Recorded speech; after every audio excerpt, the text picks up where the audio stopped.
Good morning, Rotary Club of Centennial. Good morning. Okay, now we've got one microphone that needs to be passed around.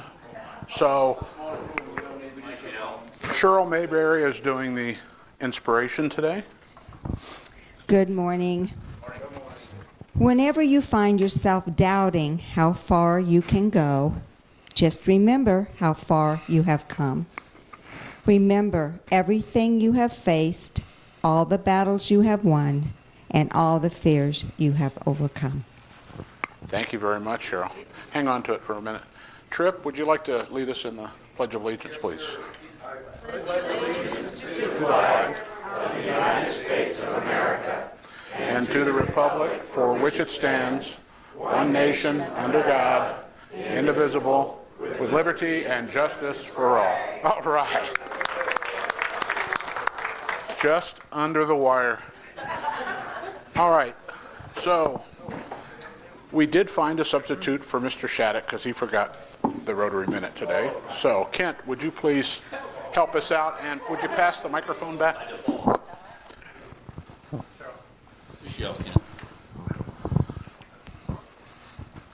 And in the tradition, we're going to have another substitution.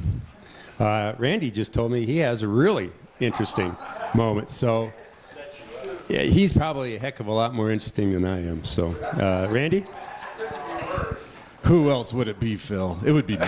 Anyway, anyway, when Kent said he was the substitute, I said, I just saw a extremely interesting article on BBC News about polio and the fight against polio in the last few countries. And specifically, I'll forward it to John to maybe send out to the club because I think it was really eye-opening about the culture against inoculations and vaccinations, how 22 vaccination workers in the last 5 years or so have been murdered as a result. The fear that a lot of the older generation is putting into families about getting vaccinations, what happens when sometimes kids are vaccinated against their parents or other family members' will, and how they are, sometimes they create panics by lying about what the effects of the vaccination. And it was just, eye-opening to me about how hard it is and how, even though this is intended to save their children, how the culture is really fighting it. So I will send that to John Peterson. I think it was really good. Thanks. Thank you very much. I appreciate that. And let's welcome Roxy and Raphael. We were on time. We were early this morning. We were actually early, and there is no Wi-Fi when you get into the embassy suite, so we couldn't find out where the meeting was. Anyway, we're going to stay for a while, but because we missed the breakfast at embassy suites, we're going to leave early and go to the perfect landing for a breakfast. Burrito. There's burritos right there. We have burritos? Santiago's. Oh, we do. Oh. Okay. All right, I thought it was just bagels. No. All right, we'll get breakfast and then leave you to the meeting. All right. Thank you, Roxy. I'd like to thank everyone who came in early this morning and helped get set up.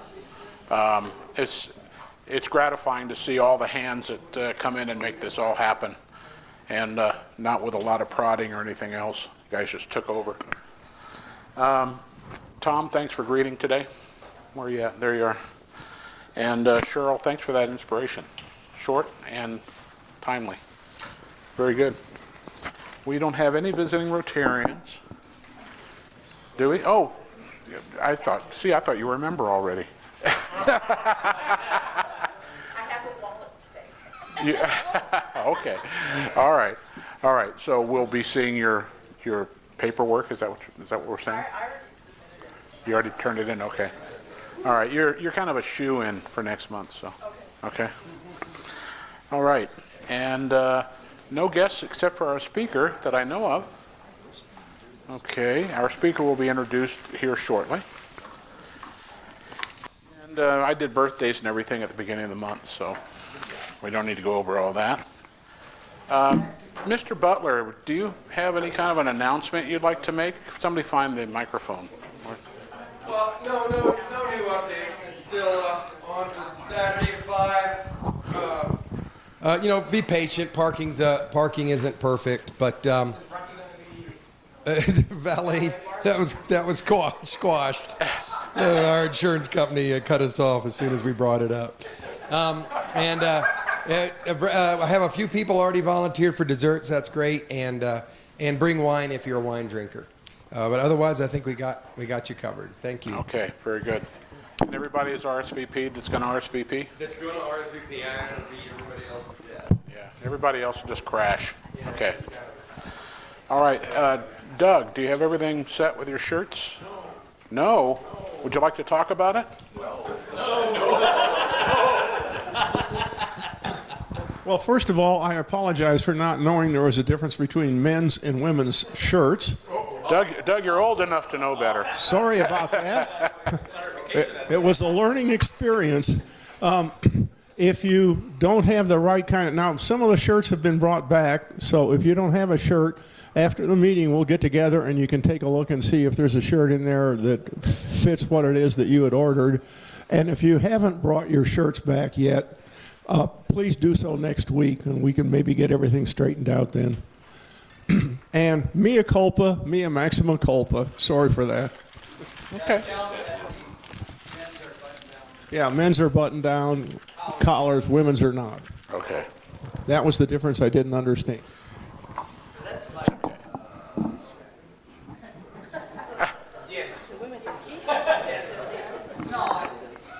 Okay, I would like to correct one thing.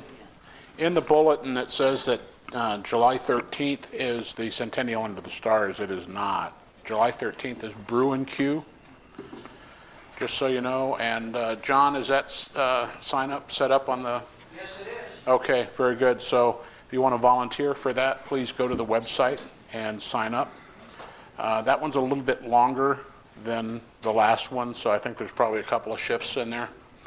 And it's still a lot of fun. So we can make some money on it. We don't know what we made on the last fundraiser because, oh, do you know how much? We made $861.35. There we go, $861.35. It wasn't a bad turnout. So Brew and Q, we should probably do about $1,500 if the weather's good. So, okay, any other club business that we need to discuss? Yes, Mark. I'm contemplating the idea. Mike problem. Otherwise, it won't be recorded. I'm contemplating the idea of putting together a CPR class for the club. I just want to get an idea. I need at least 10 people who want to do it. Oh, great. Okay. I'll try to do that as a social for July. We'll have dinner afterwards if you'd like. Okay. Will there be wine during the class? Anything else? Okay. Got a light agenda? Yes, go ahead, Kent. Quick reminder. Just a quick reminder to everybody about the new King Supers program. If you haven't already signed up for the Centennial Rotary Club as your community rewards, I think it's called, please do so. I am working on, slowly but surely, a presentation that I will present. I do need Wi-Fi, so we'll probably have to be back at the hotel when I get it ready. But I will do a walkthrough presentation for you on how to do it. But I still don't know. I'm still looking to determine how much we make. I know it won't be more than 5%, which is what we used to make. My guess is it'll probably be around there, but it's going to depend on how much. I can tell you how much they give away total, but other than that, I can't tell you what each individual organization makes. Don? Questions? Yep. In last week's newsletter is a link for signing up. Great. Thank you. Karen? Thank you. Do you know, can you sign up for more than one organization? Because I already signed up for CASA. I don't believe so. I think you are limited to one organization. I haven't been able to find a way to do more than one. If you can go in and sign up for another club, but it kicks you off the one that you had been on and signs you up on the new club that you selected. or organization. So I don't believe there's a way to do more than one. Any other questions? Great. Thank you. Okay, do we have any travel gifts? Oh, did you have 1 second? Go ahead. Mary Alice.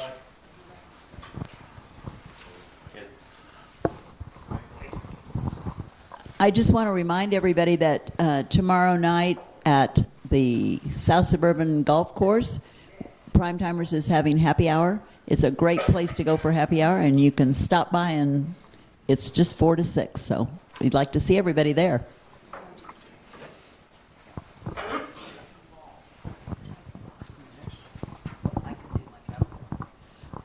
I have a travel gift. Charlie and I were in Maine a couple weeks ago for a week for his 60th college graduation reunion. And it was great fun. Everybody was there in his intimate group except for one fella who was no longer with us. And so we had a great time with everybody and had lots of good fun. The best part was almost after the reunion when we got to stop by a gun quit. The plans had been to go there first, but because of all the travel mess up that we had, we didn't get there first. But we did get to stop at in a gun quit, which is our favorite lobster place. It's called Barnacle Billy's. If you ever get there, go to the shack, not the fancy place.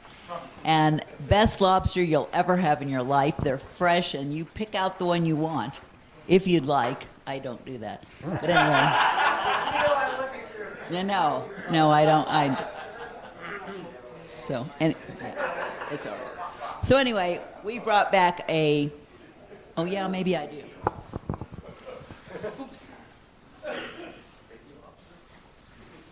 No lobster. I couldn't get here.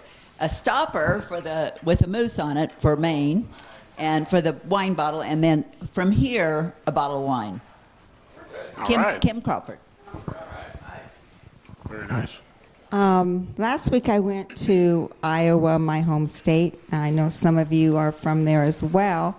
And I had a kind of a hard time finding a travel gift. So finally I decided to buy a glass that says drink local with the state of Iowa on it to go with all the other gifts that we've given over time. And I need to just share really quickly, I did a lot of really fun things while I was there, but one of the best things was a tribute to the Everly Brothers concert by two guys who happen to be brothers. And the Everly Brothers actually grew up in Shenandoah, Iowa. And Ann knows about that too, but it was an excellent concert. Ann has lived there, haven't you, in Shenandoah? Okay, that's more than you wanted to know, but had to share. Thank you. Okay, we have one in the corner. Actually, I don't have a travel gift. I didn't go anywhere, so. But I wanted to update you on the food drive that we had on Saturday. So thinking back to Saturday and what the weather was like, it was kind of a chilly day. And things started out very slowly, I have to say. And but they picked up a little bit, and by the end we had like maybe 3/4 of what we would normally collect. And I think it was affected by the weather. Anyway, I took it over to the Integrated Family Services, and we unloaded it, and I got to see the shelves, and they were very grateful for what we did collect on Saturday because they were getting very low. And she had indicated that the need in the last 2 months has doubled. So I don't know what's happening, but anyway, so anyway, I've added another food drive for August 10th. And it's not out on the calendar yet because John Peterson doesn't know about it, or whoever puts it out there, but I will be getting that out there. And also we collected $72, which is about what I've collected in the past. So, the money part was good, and they were very appreciative, huh? Oh, every time there's people that bring a whole cart full of stuff. So, yeah, people are extremely generous, and we have to thank those people out there that live nearby, and thanks to all of the volunteers who worked it on Saturday. So it was a successful day. And I apologize for not being there, even though I'd signed up. It's I had to okay. work, unfortunately. That's okay. Sorry No about worries. that. We had girl power at the last two shifts. Okay. Any other travel gifts? No? I went to Palm Springs, and it's the lamest gift. No, you haven't seen some of the gifts we've gotten. It's a hat that says Palm Springs, in case you weren't aware of it. But I was thinking of you guys on vacation, so. Well, very good. Thank you very much. Okay, with that, Deborah, would you like to do Happy Bucks?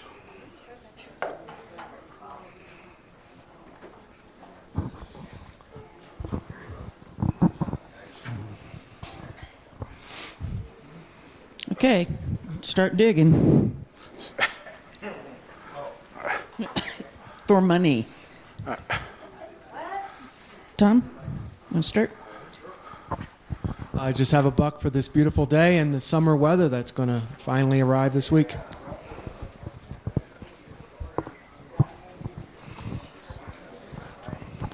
Just happy.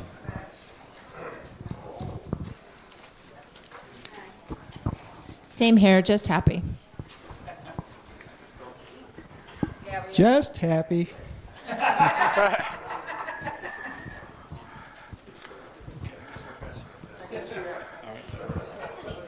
I've got $5, singles, and I survived a week at Boy Scout camp. It was up near Red Feather Lakes, and we bailed on the last day because it was supposed to be snowing, and kids are not prepared for that for summer camp. So, but anyway, good. A lot of rain. All right, great. $1, $3. Maryville. No, it says Maryville. Somebody stamped Maryville, Tennessee on here. I've never been there. $1 for the visioning last week. That was great. I thought we came up with some really interesting ideas. So kudos for that idea. It did break into my beer time, but that goes on to number 2. I had a great opportunity to learn more about TRIP. Well, let me just tell you. No punchline. Great opportunity, vocational, and that was good. And then the last one, I do have to leave today, but this looks like such an awesome thing. But that's life. Leave early. I have 7. So the first one is my driver, Martin Truex Jr., won the NASCAR race in Sonoma on Sunday. Yay, that's his 4th win of this season, so that's pretty great. I got you. Next one is for Raphael. It's been great to get to know you and spend some time with you this year, and I wish you luck in your future and have a safe trip home. Next is for Tim. I'm sure you're crying. This is your last meeting, and thank you for guiding this motley crew for the last year. Appreciate that. The next one is, so the 3 kids in my CASA case 2 weeks ago were adopted by wonderful foster parents. And there was extended family and friends at the adoption ceremony. And it was just very heartwarming seeing how loved these kids are going to be, and they have a really bright future ahead of them. And so the kids, the 2 boys from my previous CASA case, I got to spend Sunday with them. So we had a lot of fun. So it's really nice to see them because they live with Grandma up in the mountains, but they're staying with their dad this summer. So I'll get to see them quite a bit this summer. The next one's for my oldest son, Andrew. He's in the Army now. He joined the Army Reserves. So after he finishes his computer science degree this fall, he'll be going off to basic training in South Carolina in January. And then he goes to job training in Georgia after that. And then when he comes back here, he'll be working at the Denver Federal Center on communications things. So that's kind of exciting. And then last but not least, my youngest son, Jared, the doctors were never able to find out what his medical issues were, but he's feeling great and he's flying again. And he had a post yesterday Had the honor of flying the very first female F-16 driver. We did some dogfighting against the newly appointed Secretary of the Air Force. I'd have to say it was an epic battle. So he's happy and flying again. So those are my books. 2 thank you bucks. One, Tim, thanks. And the other to the club, thank you for your blue marble red ticket generosity today. We're on the upswing. What is that? You need an IOU? Okay. So thanks to the entire club plus John for a very good blue marble turnout. Just have a happy dollar, Tim. It was a great year. Thanks. Somebody else. IOU. Me. Go away. Sit down. I'll do 3. First, Mr. Eunice. Thank you so much for the year. Your dedication has been legendary, and we appreciate everything you've done. Legendary. Second is for Raphael. We have had a chance to spend a little bit of time with him. He's a great kid. We're going to miss having him around. But hopefully in 2 years, when we go to Europe for our 10th anniversary, we'll come torment you a little bit. And the third is summer is here finally, people. Enjoy it. Yeah.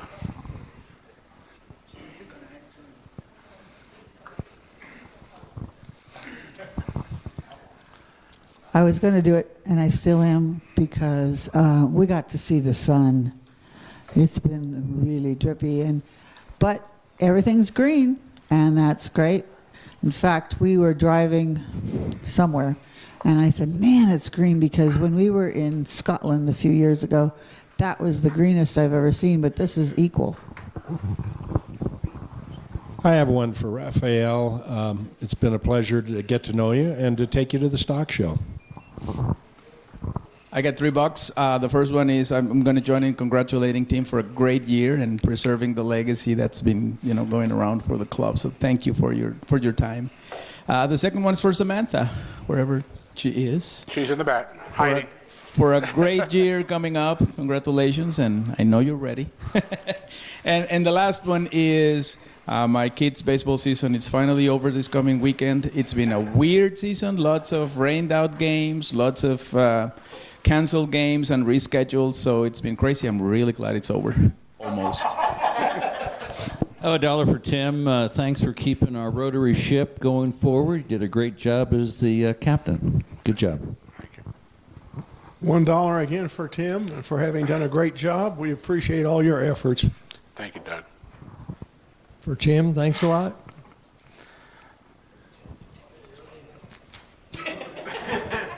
For Tim, you did a fantastic job. Thank you. This is for what's $1 for hearing some of the most wonderful words in education from the kids that I heard this week. A few of them said, "Oh, now I get it." Yeah. This one is for Tim, who behind that podium looks like John Barry. And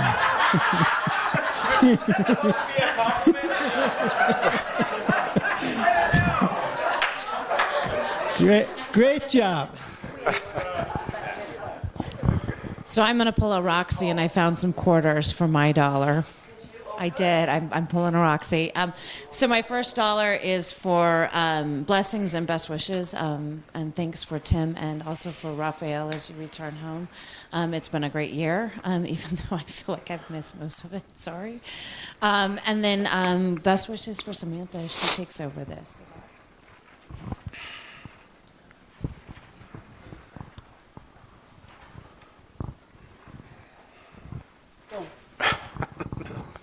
Sneaking in from behind. I have $1 for a thank you to Tim for befriending us and bringing us over to this club, and for what we've gotten to know of you, and good luck as the next president, right? I have $1 for thank you to my wonderful speaker who filled in for us, short notice, and $1 for Tim. And Also, this week we would have been crazy a year ago because it was planning Catherine and Eric's wedding. And they're ready to celebrate anniversary number 1. That's right.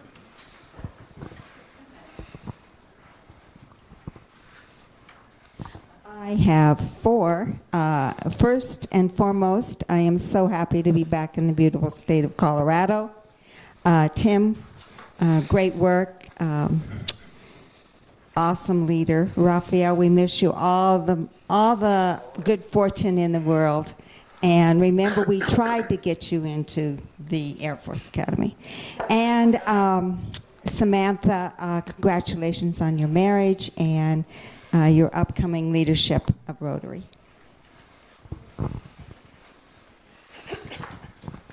$1 for Tim. Thank you, Tim. Great year. And $1 for Samantha. I can't wait. I have 4. The first one is for Tim. Thank you for your service and leading us this year. Really appreciate working with you. And you answer the phone. It's really great. I love that, especially today. And also my second buck is for Women's World Cup, wishing them luck against France on Friday. They had a really tough game yesterday, but they made it. I have obsessive friends who are going to be in France for the final. So I'm gonna be watching for them in the audience. And then my last one is for Raphael, and he's been an awesome student, and we'll really miss him. I'll miss picking him up on Tuesday and scheduling with the club members. And my fourth buck is really thank you to the club members for stepping up and really giving Raphael some really great Colorado experiences, especially to Karen and John, who took him to lots of Nugget games, or Karen took him to lots of Nugget games. Anyway, thank you. Yeah, I got 2 happy bucks. The first is just thank you to everybody. It was an amazing year, and I had so much fun with all of you guys, especially all those people who took me to so much amazing stuff. I never thought I can do that over here. And yeah, the second one is just please stay in touch with me. I got my contact cards for Switzerland here. Everybody should take one if they want to. And yeah, I'm leaving in about 2.5 hours. So yeah.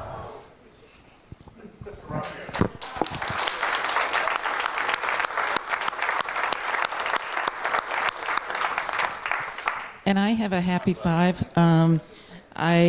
First of all, thank you, Tim. You have welcomed us, and I feel like we're running everything now. Don't look at somebody when you're asking for volunteers. Just don't look.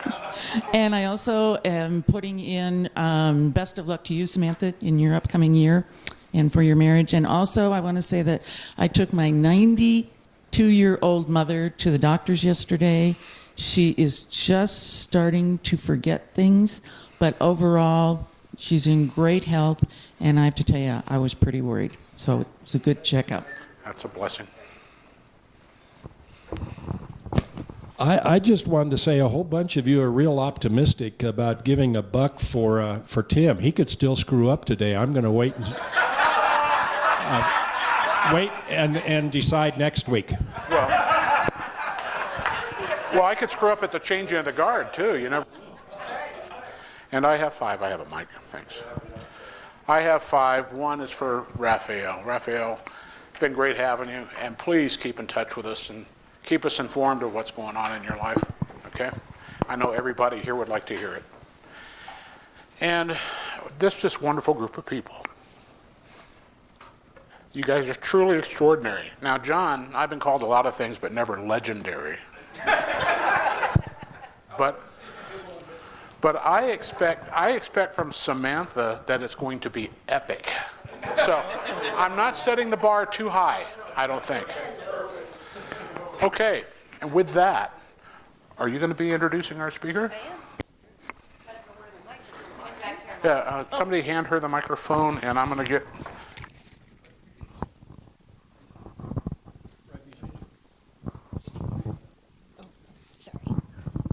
Okay, our speaker is Jeff Miller, and Jeff is a writer, an editor, and an author for more than 40 years.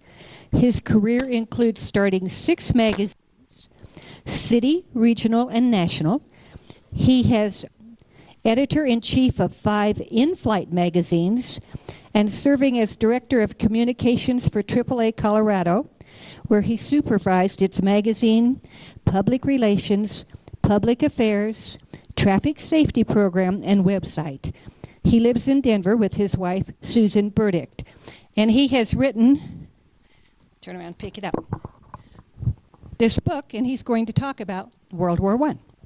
So please welcome Jeff. I appreciate it. Thank you very much. Does this work? Yes. Okay, great. Thank you very much. Thank you, Jeannie, for the kind introduction.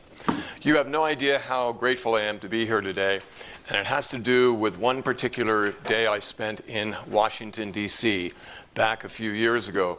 It was in October, and I had been invited to the Belgian embassy to honor the 100th anniversary of an organization I'll be speaking about today. The event was an evening event, so I had all day to kill in Washington. And it was a cold, wet, just miserable day. And I decided on the spur of the moment that I was going to talk my way into seeing somebody, anyone, at the headquarters of NPR. I had a great story to tell, and I would not be denied. I was sure my smooth talking ways could get me in there to see somebody. You need to be a Rotarian. That's a good one. Anyway, did I succeed? Thank you for asking that question. As we know, certain stories have happy endings, other stories not so happy endings.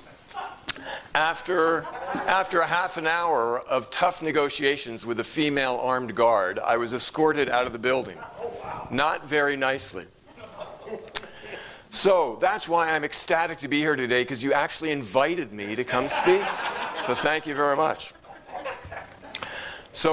But while I did not win that day, I can guarantee you one thing, that after that half an hour, when I was thrown back into that cold, wet, miserable day, that female armed guard, she knew one thing that most people don't know. She knew what the CRB stands for. CRB stands for the Commission for Relief in Belgium. And it was an American-led group that worked with its Belgian counterpart, the Comité National, and they did something absolutely incredible. During the First World War, they saved lives rather than took lives.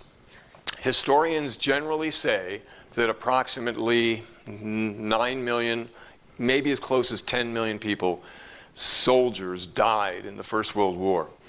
Well, the CRB and the CN, they actually saved nearly 10 million people from starvation behind German lines during the most horrific war the world had ever seen.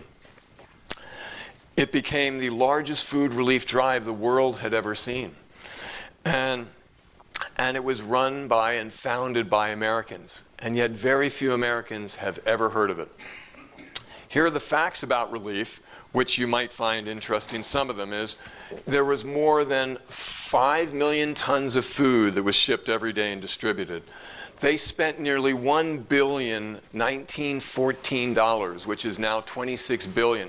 Just as a quick comparison, the Panama Canal opened up in 1914, largest U.S. construction job that had ever been done at that time. That only cost $400 million. This whole program that saved 10 million people from starvation cost almost $1 billion, $1914. Every single day, to give you a little bit of perspective, every single day, 50 ships to 60 ships were on the high seas heading for the neutral port of Rotterdam, where the food was then transferred onto 500 canal barges that were then pulled into German-occupied Belgium.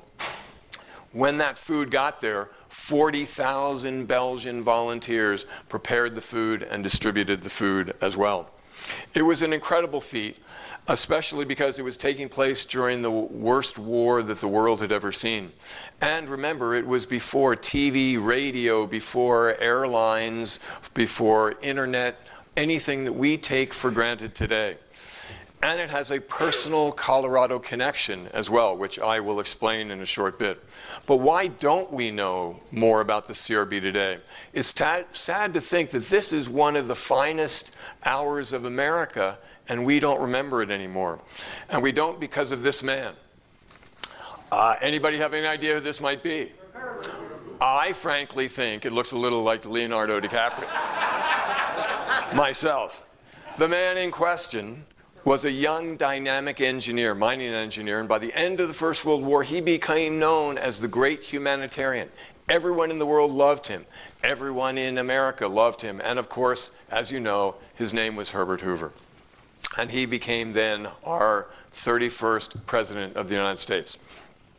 So that is the reason why we don't know much about the CRB today, because he's perceived to be such a bad president. We've forgotten all about what got him to be president, that he was such a great humanitarian. That doesn't take away from what he did during this time, and that's why I want to explain a little bit. Before I get more into explaining how Herbert Hoover got involved, I need to set the scene slightly here. Here is a map, and I'm going to cross here to get a little water, sorry. This is a 1914 map of Europe, and you can see between France and Germany is squeezed in there is a small little country called Belgium. And it was called, for so many centuries and centuries, it was not its own country. It was owned by, that land was owned by so many other countries around Europe. It only became its own country in 1830. And it was known as the cockpit of Europe. And the reason why it was known as the cockpit of Europe, it was because of the cockfighting, the roosters who would go at each other until one of them got exhausted or died. So in 1830, they finally became their own country. And in 1839, Belgium, then all of Europe got together and said, we're going to make Belgium neutral. It will be a neutral country just like Switzerland. And it will be honored that way. Everybody agreed that they would not invade Belgium. They would not do anything with Belgium, just like in Switzerland as well. What was Belgium like before the war? Well, it was a surprisingly small country. It was actually smaller than the state of Maryland, only 7.5 million residents. But it was the most industrialized country in Europe. And get this, it was the highest density, 652 people per square mile, when in the United States we had only 31 people per square mile. More importantly, it imported over 75% of all of its food. So right now the scene is set, and in August 1914, the Germans invade Belgium to get to their real goal, which is France.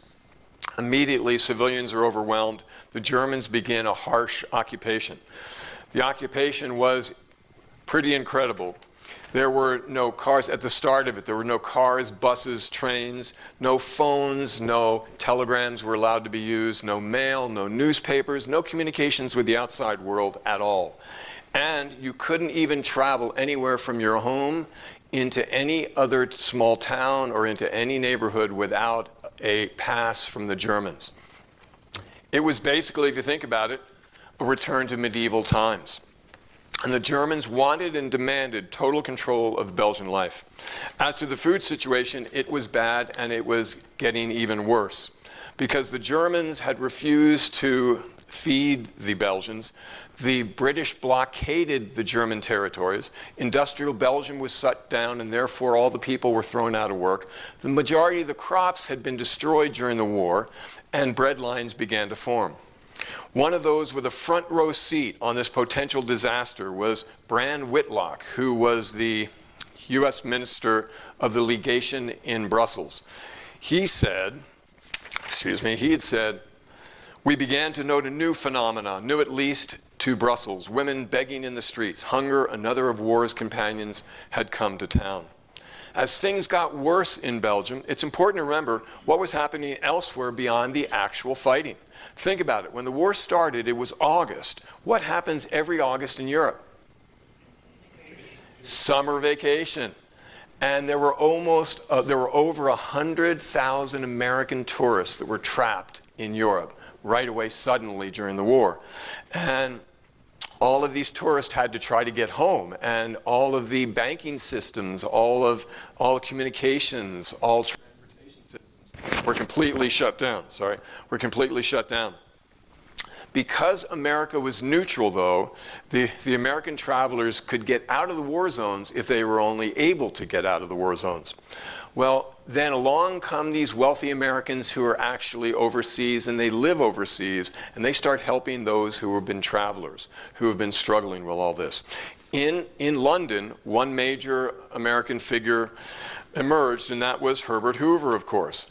And he was a 40-year-old engineer, mining engineer. He was a multi-millionaire. He had just turned 40 years old, and he was trying to decide to do what to do with the rest of his life. He wanted to serve the public, but didn't know how to. So he offers his services to help these stranded tourists. In short order, he becomes the head person of the most dominant tourist help or assistance organization there. But in late September, early October, most of the tourists have been able to get home now. And he starts hearing rumors and talks about how the Belgians might be starving to death, that there might be this mass starvation on a huge scale not seen before. So as a citizen of a neutral country, Hoover decides he will save the Belgians from starvation. And on October 22nd, 1914, he forms the CRB. What he was attempting to do had never been done before. A private citizen from a neutral country trying to save an entire nation from starvation that's trapped in the middle of a war. It had never been done before, and people thought it was totally impossible. And what I do sometimes when I start some of my speeches is I start them by asking them a rhetorical question, which is, think about it. Anywhere in the world today, any disaster of any kind, any conflict of any kind where civilians are in harm's way, what is the first thing that everyone in the world thinks? America will help. That wasn't the case 100 years ago. That wasn't the case before the First World War. It's Herbert Hoover and this CRB and what he does after the war as well, which changes the way we saw ourselves, and it changes the way the world saw America as well. The challenges of all this, of course, were overwhelming. The CRB had to try to organize worldwide donations and funding, buy food from around the world.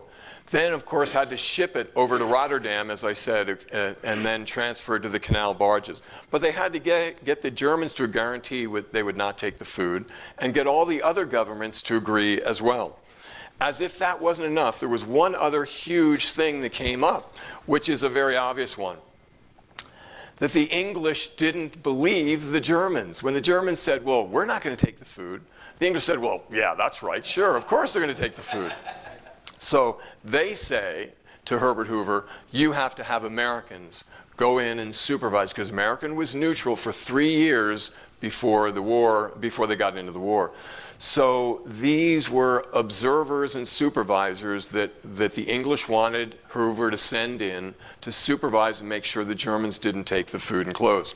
It was a serious hurdle that where could he find people who drop everything, work for free, go into German-occupied Belgium, do a job no one could explain in detail for an extended period of time. Hoover had, I mean, think about it. That's a pretty incredible thing. And anyway, so Hoover had instantly recruited all of his friends and executives who ultimately became executives in the CRB. But where could he get the boots on the ground people? And remember, we didn't have airplane flights back then, airlines, to be able to bring people from America. It was going to take weeks, if not months, to recruit people and bring them from America. Where could he find people in who would be able to do all this? There were two places he found them. One was simply serendipity. By around November 1914, there were about 10 or 15 American men who had floated into the CRB like driftwood onto a beach. And they had informally become CRB delegates. One example is a guy, I'd love to have a beer with this guy, E.E. Hunt. And he was 29 years old. He had been a journalist. He had been a Harvard grad. He decided he wanted to see the world up close, so he went as a freelance war correspondent. He survived the fall of Antwerp, and he walked with the refugees into Holland. He found out, he had found out about the CRB in Holland and decided he would join up. So, can you guess the second place? You guys are really sharp today. Can you guess, even though it's really early? Anyway, can you guess the second place where Hoover found people to do this? Drop everything, work for free, all of that. Any idea? Oxford University, the Rhodes Scholar Program. They had all these Rhodes Scholars who were about to leave on 6 weeks winter break.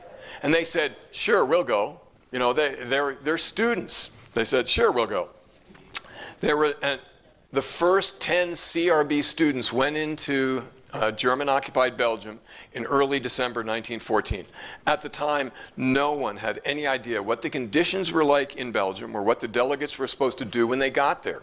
Emil Hollemund, who was one of the delegates, he wrote a great passage here. We had visions of sitting on top of boxcars or sleeping on the decks of small canal barges in their long journeys from Rotterdam into Belgium. We expected to see German savages prowling around ready at the slightest provocation to scalp women and children and perhaps provoke a quarrel with us for the same purpose. One of the Oxford students was 19 years old. Think about it. They went into the prison of German-occupied Belgium, had to face war-hardened, battle-hardened German officers and conservative Belgian business people who suspected them of God knows what they were supposed to be doing over there. It's a great story. You just can't make this stuff up. I mean, it's really wonderful. These Oxford students, along with the people who were in serendipity, are what I call the first responders to this potential disaster that was about to happen. From these first men, the CR began to organize and to recruit people from America to start a steady supply of the CRB delegates coming in. But how do I know so much about this huge humanitarian program? It's because of this woman, Erica Bunge. She is a 22-year-old Belgian woman who ends up becoming my grandmother. And she had 4 sisters, and her father was Edward Bunge, a very successful Antwerp merchant. In 1914, 2 of the Bunge sisters had already gotten married and moved away. So Erica, along with her 2 other sisters, Eva and Hilda, they lived with their father, who had lost his wife years ago and not remarried. To better connect you to the family, I have one question for you. Have you heard of Downton Abbey? Of course we all have. I love Downton Abbey. Well, as we all know, here are the 3 TV sisters. Here are the 3 Bunge sisters. Here is the little humble abode called Downton Abbey. Here is the little humble abode called Chateau Oudegracht. Chateau Oudegracht was about 20 miles outside of Antwerp, and they also owned a townhouse in Antwerp as well. Both sets of sisters had lived very privileged lives before the war, with servants, chauffeur-driven limousines, all of that kind of thing. What makes the big difference between these 2 isn't the hats, because as you can tell, the Bunge sisters are dying to try those hats on. But it's because those 3 Bunge sisters survived the invasion and the occupation of Belgium. I'm fortunate enough to have Erica's diary, her correspondence, and photos she took over 100 years ago as well as documents from Edward Bunge. And they give me a great window into this time period, especially about the invasion. During the invasion, all 3 Bunge sisters volunteered in hospitals. And here is up in the upper right-hand corner is Erica Bunge. And she, in fact, took care of the wounded, the soldiers who had been badly burned. And here's an incredible photo she took of those soldiers that she took over 100 years ago. In early October, the Bunges were in their townhouse when the Germans surrounded Antwerp and said they were going to bomb the city until it surrendered. When the civilians heard about this German plan, there were tens of thousands who panicked. And this is an incredible photo of the last day before the bombardment starts. And it's the last place to get out of Antwerp. You can see up in the upper corner on the left side is a pontoon bridge. And all those people are trying to get across and get out of the city across that pontoon bridge. The Bungas stayed in the city because the 3 Bunga sisters refused to leave their hospital patients. And Edward Bunga ended up being one of only a handful of civilians who actually helped to surrender the city to the Germans. When the Bungas, just like all the other people in Belgium, then after this, they had to settle into the occupation. What they did was, this is a photo of Edward Bunga. In Belgium, long before the war began, there was a tradition of all the wealthy, not all, but some of the wealthy, helping people who were a lot less fortunate. So, starting charities, becoming, helping to give and to donate to people. When the war came, a lot of these wealthy men and women committed their time and their resources to helping out as well. Edward Bunga was no different at all. He served as a VP on the Antwerp Provincial Committee for Food Relief. He sat on the board of the Committee Nationale, that's the CN, and he also provided individual relief through his own private contributions. He also aided the CRB directly. When the Americans began to arrive in Belgium, he, along with a lot of the other wealthy people, did whatever they could to support the CRB. He, in fact, provided his townhouse for the CRB delegates to live in. He gave them an office space in his bank building, and he opened up Chateau Oudegracht to all of the CRB men. As for Erica, as I had told you before, she had volunteered at a hospital, but she also volunteered in an Antwerp soup kitchen, and she also joined La Petite à Bouger, which was called the Little Bees, which helped to work in one of the children's cantinas. Erica was doing a lot to help her countrymen, but she wanted to do more. And she and her father came up at the end of 1914, beginning of 1915, an idea that they wanted to try out. And that was to establish a dairy farm to provide milk for the children of Antwerp. So they convinced the Germans that they could go into Holland, which was right next door, and get 100 cows, bring them in onto their Hoogboom estate. The Chateau Oudegracht was on their Hoogboom estate, it was called. Then they set up a whole farm, a whole dairy farm. They built buildings, they set everything all up, all on their own dime. Erica had, before the war, had gone to English Agricultural College, which was very unique back then at that time. And so she helped to supervise and to run the whole farm. It's now finally time to introduce you to the Colorado connection of the CRB. And that is with this man. Anybody know Maurice Pate? Anybody from City Denver? Oh, we should all know Maurice Pate. We're all going to get to know Maurice Pate for just a second here. He was raised in Denver, lived at 2053 Claremont, South Park, oldest of 7 children. 3 of his siblings had died in infancy, and he attended East High School. As a young man in East High School, he was quite big. As you can see there, this is from his yearbook, 1911. And his friends had, in the yearbook, they had identified him as a man not of words, but of action. He was in Student Congress, the senior class play, advertising manager of the yearbook, and if that wasn't enough, he wrote the commencement essay as well. Then, in a time when less than 1% of Americans went to college, think about it, less than 1% went to college, he went off to Princeton University. At the time, he was only 17 years old. 4 years later, he had earned a bachelor's degree of science in mathematics and physics with high honors by 1915.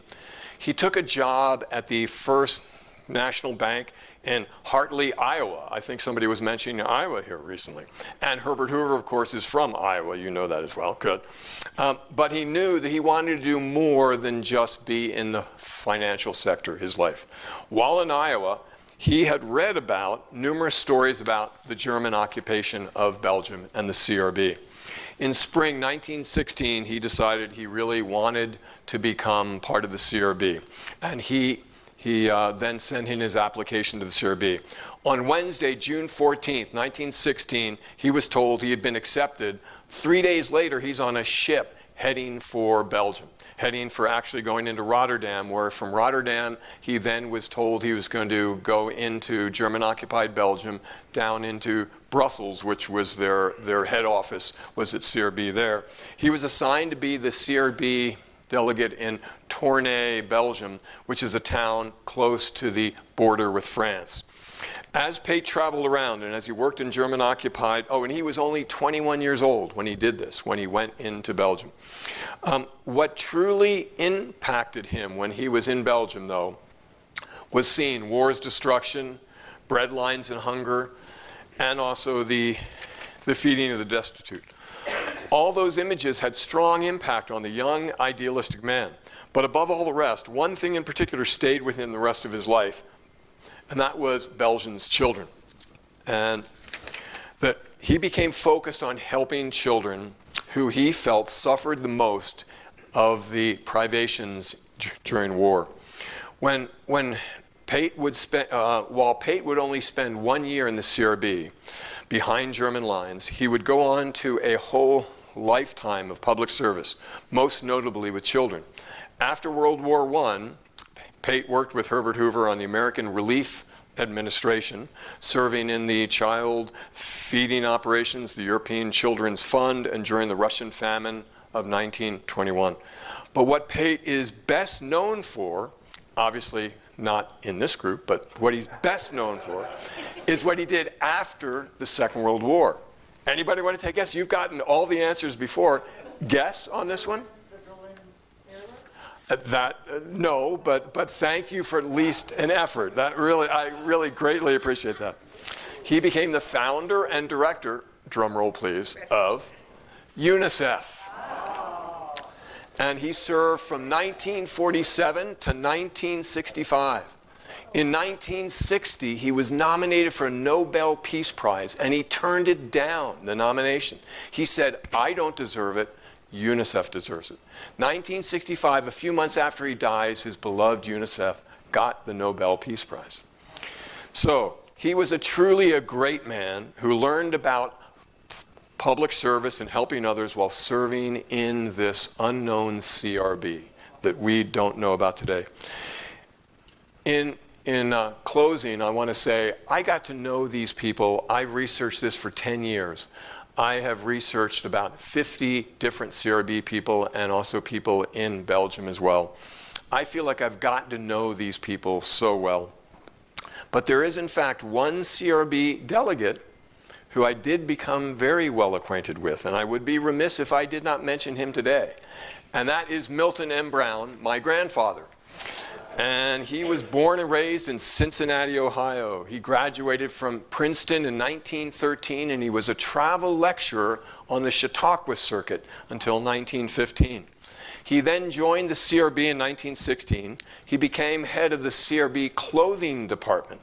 And you think about it, clothing became a huge situation too as the war progressed, and over 4 years, all your clothes were out, your shoes were out, all those things. So he headed up that whole department. While he was in Belgium, happily, he fell in love with Erica Bunga, and happily, she fell in love with him. They got married after the war, July 1919, at Chateau Oudegracht. They then led full lives in America, Belgium, and in Canada. And here's a photo of them in the 1970s on an island in Canada.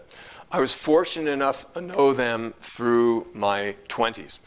After they died, I inherited, because they knew I was very interested in this, I inherited all their correspondence, their diaries, all their letters, all of that. I spent 2 full-time years in the 1980s researching and writing the historical novel about the CRB called Honor Bound, which sadly hasn't ever gotten in print. But if anybody wants to buy one, I've got one around.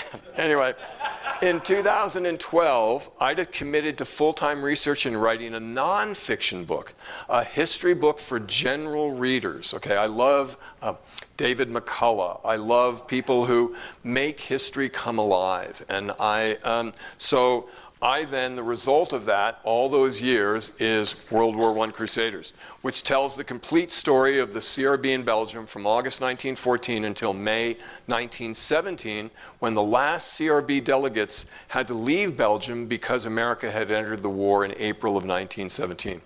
While my grandparents, Erica and Milton, are in this book, I say they're only a thread in the tapestry of this book. I had researched so many other people. I put in so many other stories as well about this. I'd like to end my presentation with a quote from the end of the epilogue of World War I Crusaders. It shows you where my true focus is and my true heart is.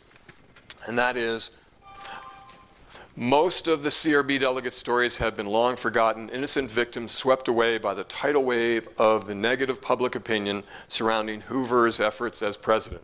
Because Hoover is perceived as being a bad president, much of his great humanitarian work and the work of those associated with relief have been neglected. Their stories deserve to be told and remembered. So, thank you very much.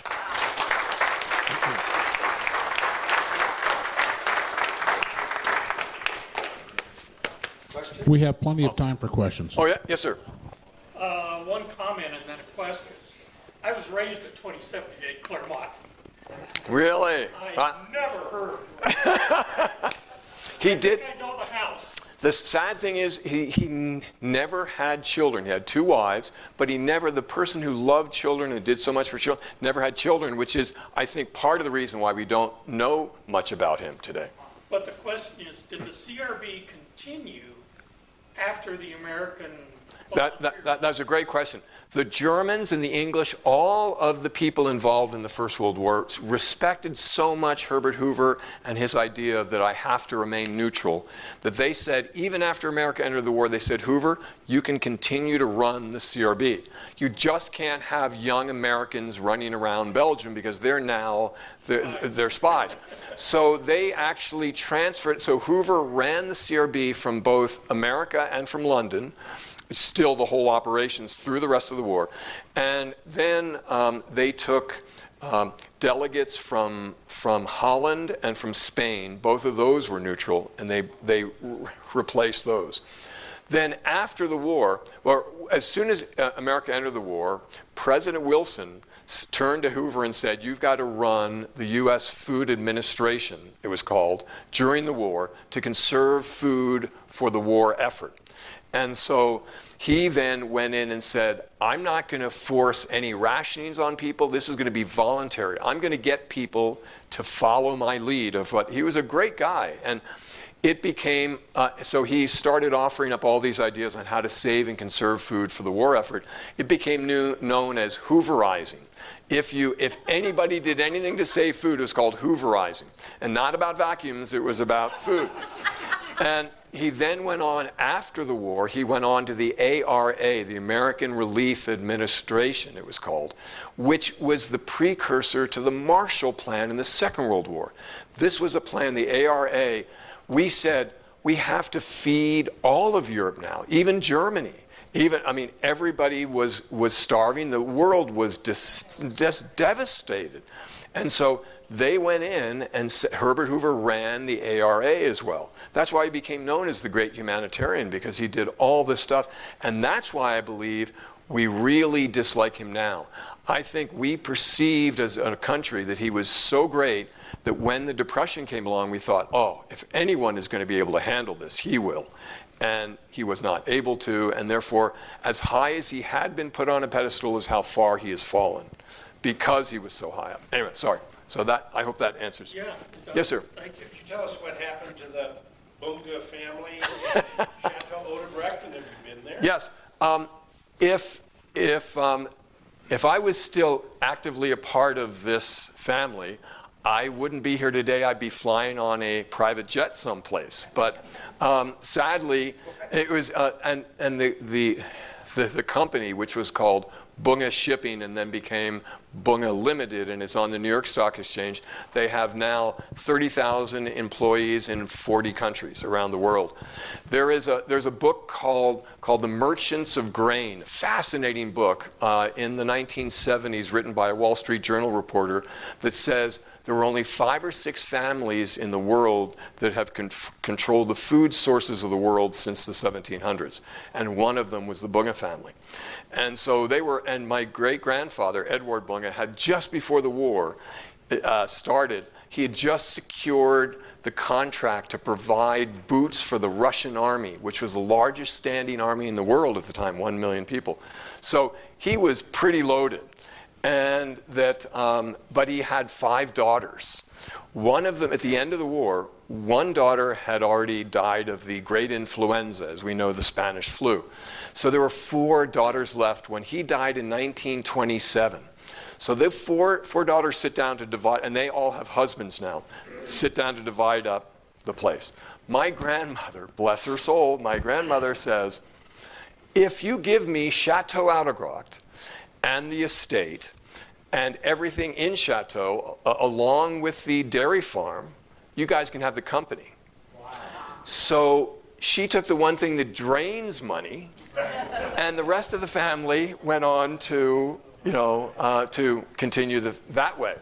And so it was a fascinating experience that way, but they're still in existence. I even have a joke about how one of those Bungas had a chateau in Switzerland called Rougemont. And Rougemont, during the 60s, William F. Buckley would go over every winter and he would rent Rougemont and he would sit there and write a book and then come back in the spring to America and give out a new book. And one winter he burnt down the chateau. So that's one of my family claim to fames is I got to talk to William F. Buckley. Okay, we have time for one more question. Sorry, excuse me. Any other questions?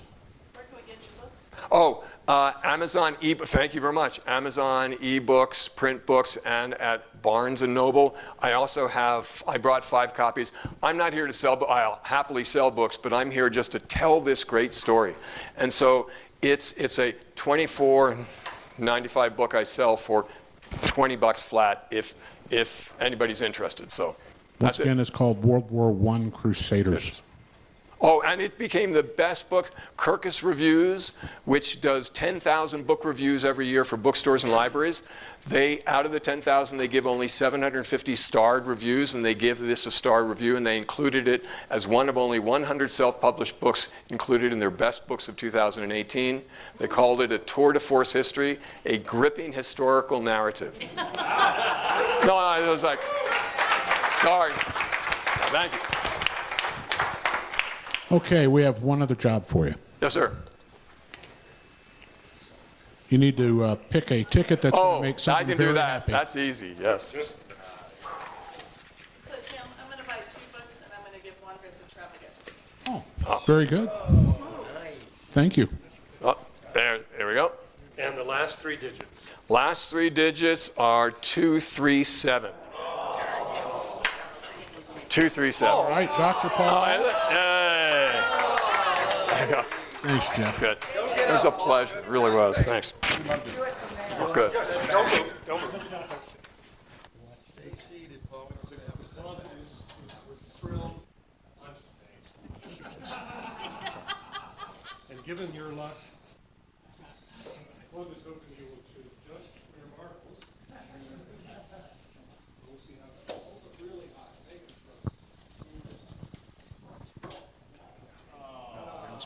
Because we need some help there. We didn't have anybody to take down. Yeah. We need some help with everybody. Yeah.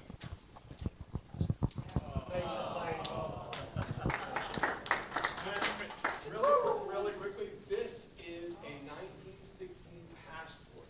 This is what an American passport looked like. Just folded up piece of paper, and that's what they had back then. So I'm sorry, that was the only show and tell. Well, I'm sure everybody can file by there if they want to see it afterwards. Just in farewell as president, I just want to thank everybody for all their support this year, and for being just a wonderful group of folks. Okay.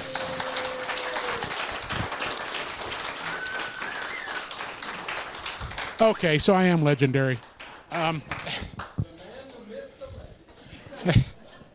With that, would you please join me in the things we think, say, and do? Truth? Is it fair to all concerned? Will it build goodwill and better friendships? Will it be beneficial to all concerned? Go out and have a great week.